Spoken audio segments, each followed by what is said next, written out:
Well, good morning, everyone, and welcome to Unity Spiritual Center of Panama City, and a warm welcome to our online community. It's so good to have everyone here today. It is fun to dress in the color of our 12 power ability. Not all of us can pull off orange or have orange in our wardrobe, so it's very interesting how uniquely dressed we are today. Oh, and it's perfect because orange is zeal, which is enthusiasm, and the fire of the soul. So we're going to get into that in just a moment. Our study of the 12 powers, our series called Our 12 Powers, is based on the book by Charles Fillmore, co-founder of Unity, written in 1930, called The 12 Powers of Man. Our individual focus on this study, we're focusing on the color itself and the location of each and every one of these spiritual faculties or attributes within the body temple. And our intention is to know what each one of these attributes looks like when it's healthy and balanced, or if it's overdeveloped or underdeveloped. And what does that look like, and how can we tell from our own behavior or the behavior of our loved ones when we're not balanced and centered? Because balanced and centered is really the way to go, but being over the top and under that are sometimes fun. So it's all about how we express our God self. Last week, we looked at the attribute of order. Order is the ability to organize, to sequence, to balance, and to adjust. The color is olive green, and I recall seeing that slide last week, knowing that the color on the monitor needs to be adjusted. Please take note. The metaphysical meaning of order is the idea of adjustment, and as this is established in man's thoughts, his mind, and affairs, mankind becomes at one with universal law, with universal harmony. And so when we are aligned with this one life force, the creative life force that we call God, it is an urge towards expressing the perfection from within us that we refer to as the Christ Spirit within in Unity Principle number 2. Each and every individual on the planet has that divine spark within them. And as we grow into our awareness and expression of that divine spark, we follow what is our true and natural order. It is our order to urge into, to grow into that Christ expression. In addition to the attribute of order that we all have within our body temple and our human expression, divine expression, there's also something we refer to often as divine order. A little bit different. The attribute of order is in us, but divine order is the first law of the universe. And so there could be no universe unless all of its parts were in order. The facts of spirit are spiritually, characteristically of their own energy. And when they are understood in right relation to one another, they are in their own natural order. We call that universal law. So orderliness is universal law based in true science. So our homework each week has been to take the topic of the week, the 12 power topic of our study and to apply it to our lives, to attend to it with a more conscious awareness. And so I get to ask you, did you use the attribute of order, say, around your house, to tidy up an area, your desk possibly? Oh no, that would be me. The garage or a spare room. Did you sort through your things to make a contribution to our fall yard sale? This would be the activity of restoring order in our outer environment. Or did you come to a greater understanding of the universal order of things, knowing that a seed comes and then a sprout is born and then a plant blossoms and a flower is created and then it turns to a fruit or a seed to be returned to the earth, to return to the natural cycle and order? Or, this could have been more fun, did you use the power of order to create disorder or inharmony in your life? You know I like to have fun sometimes. And sometimes that disorder and making a mess first, like painting, and then putting things back into an orderly fashion. It's not done that quickly. If you've ever redecorated your house or your room, then it's all a mess for a while. But then slowly it comes back to perfect order. That's one way that you could have used the attribute of order. So each and every week I will remind you and invite you to use the attribute that we are studying in an aware and conscious way in your life experience. Today we will step into and explore zeal. Zeal is the ability to be enthusiastic and passionate, as well as to inspire and motivate oneself. The metaphysical meaning of zeal is intensity and passion. It is enthusiasm, sometimes called exuberance. It is the inward fire of the soul that urges man onward, regardless of the intellectual mind of caution or conservatism. Zeal is the mighty force of the winds and the tides and the storms. Think of it as the energy that creates a tsunami. It is unstoppable.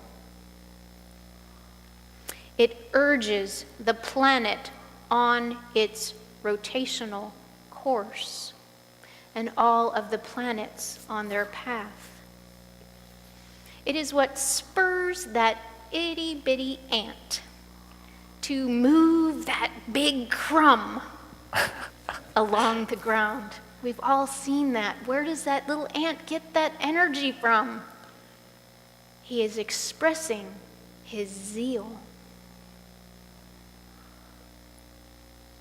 The urge behind all things. Zeal is the affirmative impulse of our existence. Its command to us is to go forward. You ready? We're going to go forward. So, there's a comment about zeal in the Bible. And it is where Paul said in Galatians that I was extremely zealous for the traditions of my fathers. Notice the word was. And I point that out to you, and you'll understand why in just a moment. So here, Paul is sharing about his life before he changed his thinking and had an experience to make him a follower of the teachings of Jesus. Paul was born into what would be known as a extremely dedicated and fundamental Jewish family, and as a young man, he followed those teachings rigidly and strictly. He came to work to protect the Mosaic law, and in his work, he persecuted Jesus and his followers, and he attempted to destroy the group that was building, following this prophet. And he was extremely zealous for the traditions of his fathers. Meaning, as a young man, he lived and expressed an outer passion based on what he was told, what he was taught, and what he believed at the time his beliefs were. Now, many of us have been raised in other faiths. Who here in this room was born into unity? Yep, none of us. And here we are. So Paul was going through this transition time in his experience, and so he was acting from what he believed based on what he was told to do. I know we've all done that somewhere, sometime in our life, and then something happened. For Paul, he had a vision. He had a vision that changed his life.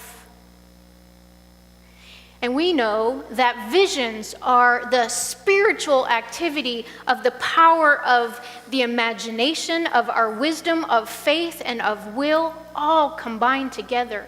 He had an experience of a blinding light. And he heard a voice. It was the voice of Jesus, and it asked him, "Why do you persecute me and those who follow my ways?"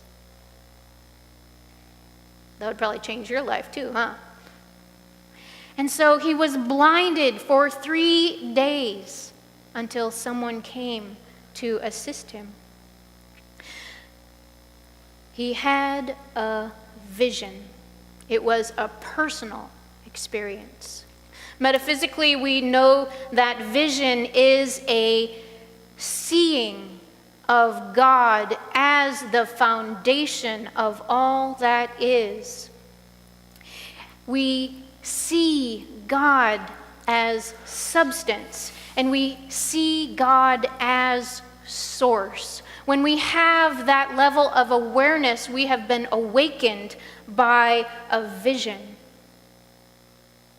It is our ability to see the good, the true, and the beautiful everywhere and in everyone. So, from Paul's intuitive nature, as we know, our intuition is our inner teacher, he had an inner awakening experience. It changed not only his thoughts, but his behavior. He shifted 180 degrees. And it awakened his purpose in life. We also call this a quickening of the spirit. Paul had a quickening of spirit. And so that passion within him and within each of us is that fire in your soul that propels you to do something. We each have had an experience that has pushed us forward regardless of what our intellect says, what our parents say, what our spouse might advise.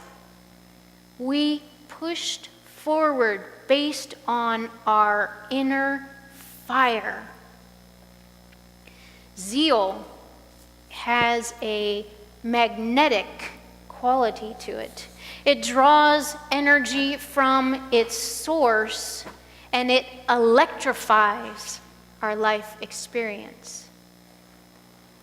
But the electricity is not always expressed in a loud and boisterous way.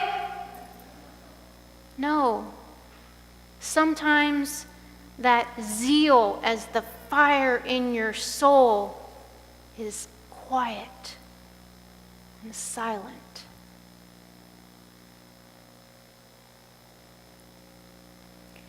In the calm of prayer and meditation, you have the ability to tap into the fire of your soul to explore your purpose in life. It is that inner drive and passion that can propel you on your life's journey so that you can awaken to the long-term commitment that needs to be made once you identify what your life's work is all about. Many of you have had long careers in an area that you excelled at and loved.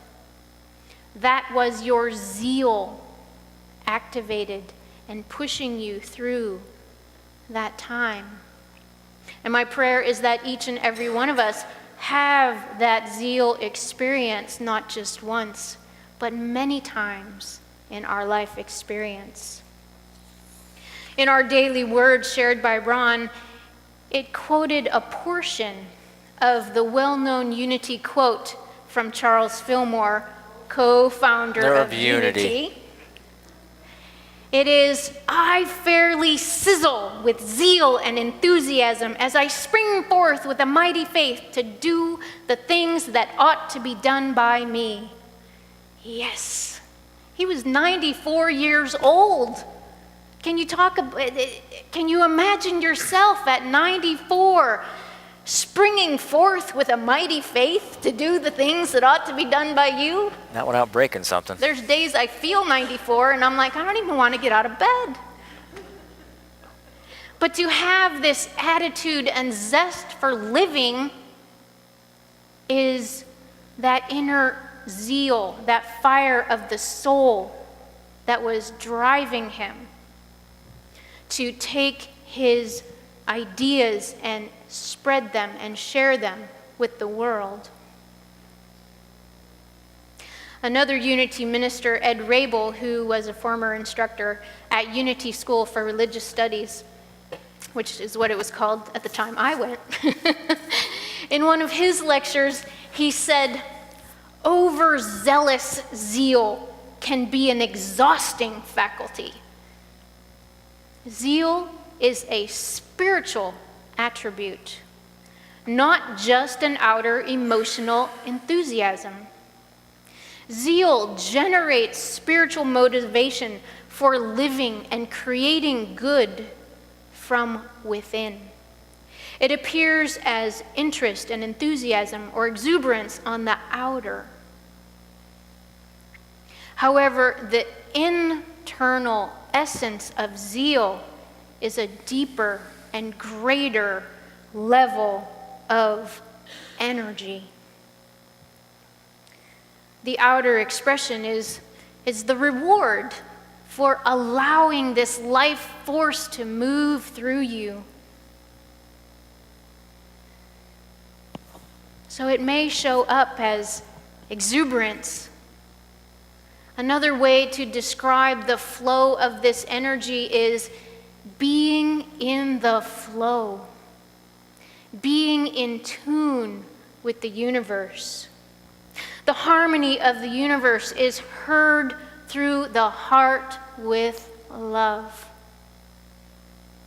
The order of the universe is felt through the mind. Combining our mind and our heart is the roadway of zeal. When we experience both of these two things working together, we come into a conscious awareness of perfection. We awaken. We find it easy to move into our place of spiritual evolution.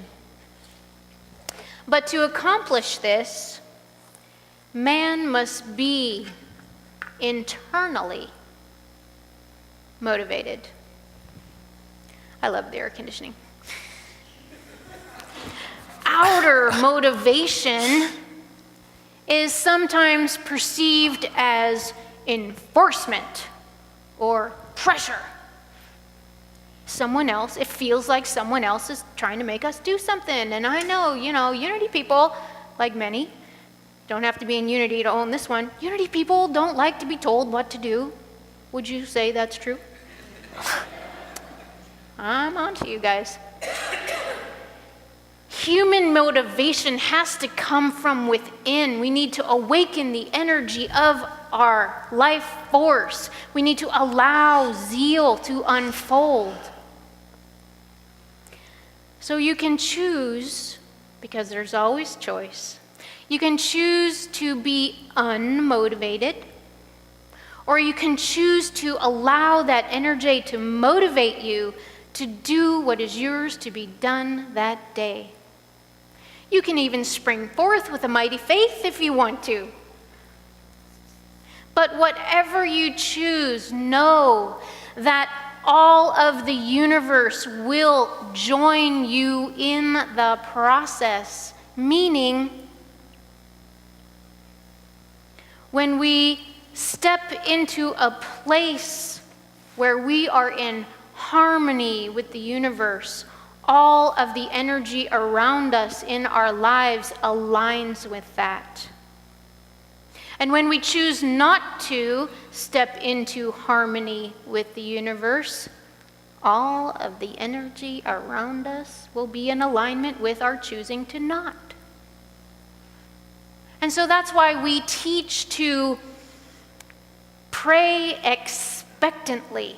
Pray expecting your answer to the prayer to manifest. Don't just pray and say, yeah, okay, that'd be cool if it happens. Expect it. Make a demand of the universe, and it will be so. We must act first, knowing that our action into the energy of the universe will awaken the universe and kickstart the return of energy. We could sit in their most favorite chair, but it won't be as powerful a demonstration on the other side.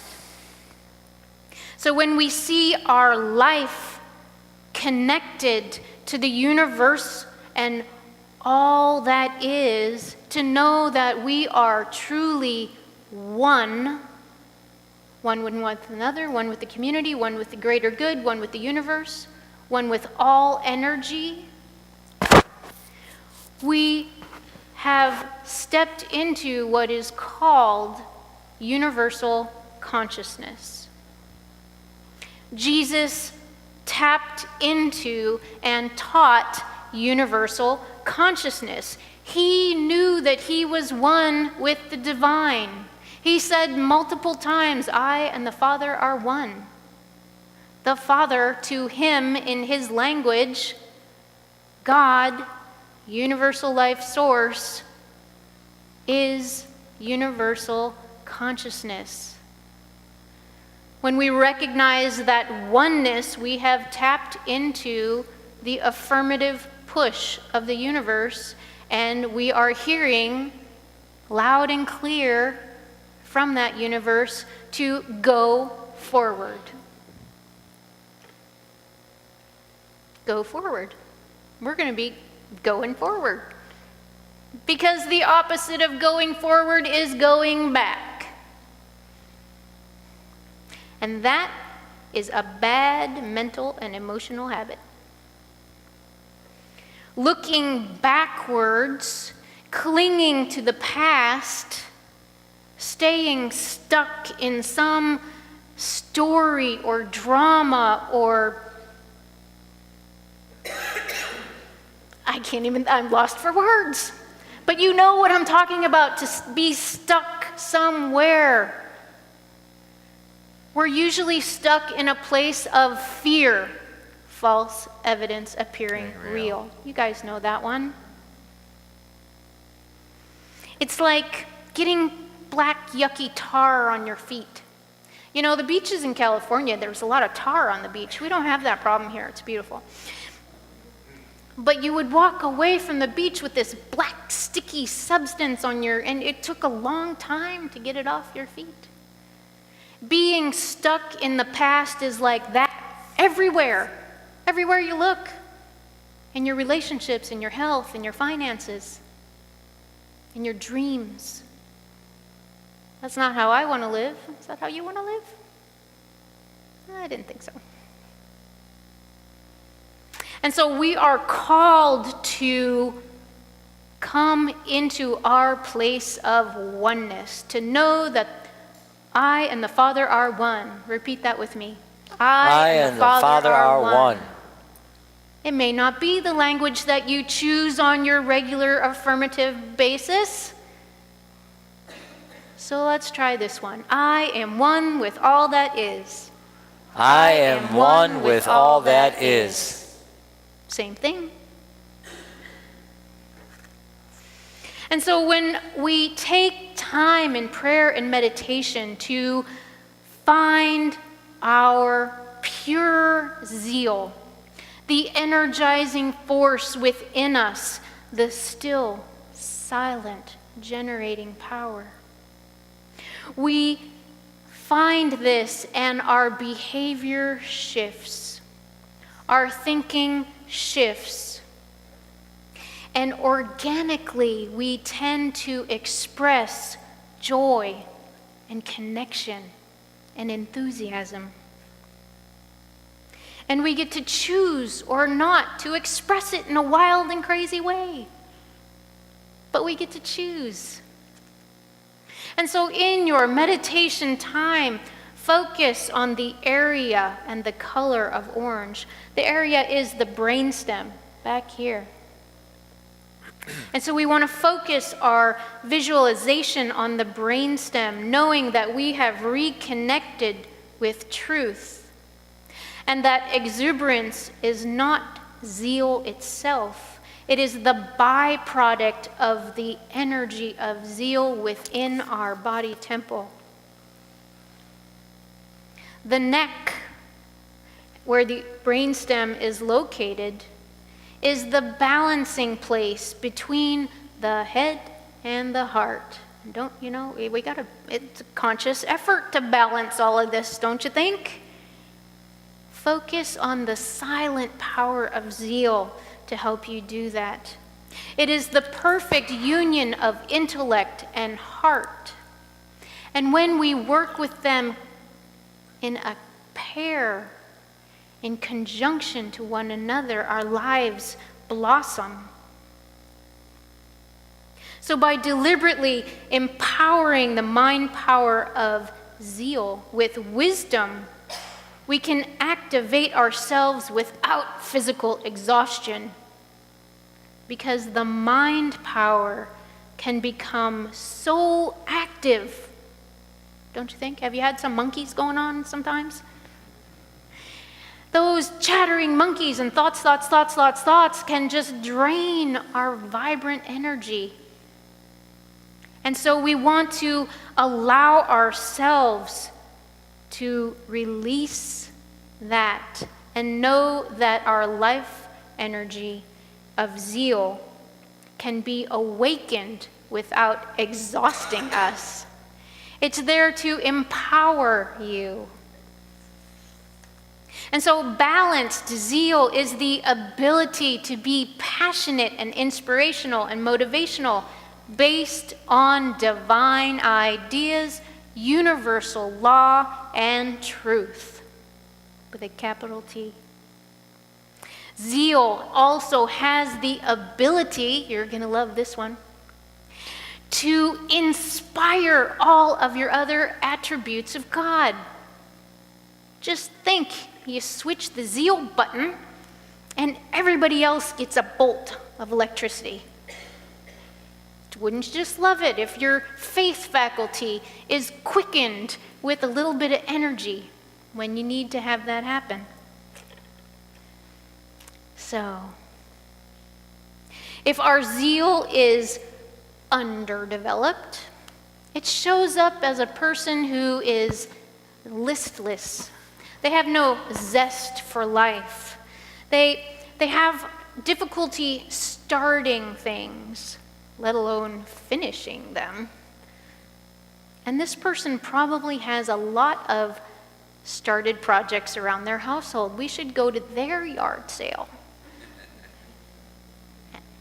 and benefit from all those started projects that had a little bit of enthusiasm and then fizzled away.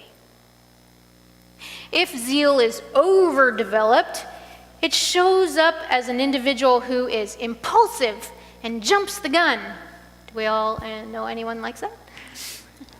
And they are overly ambitious.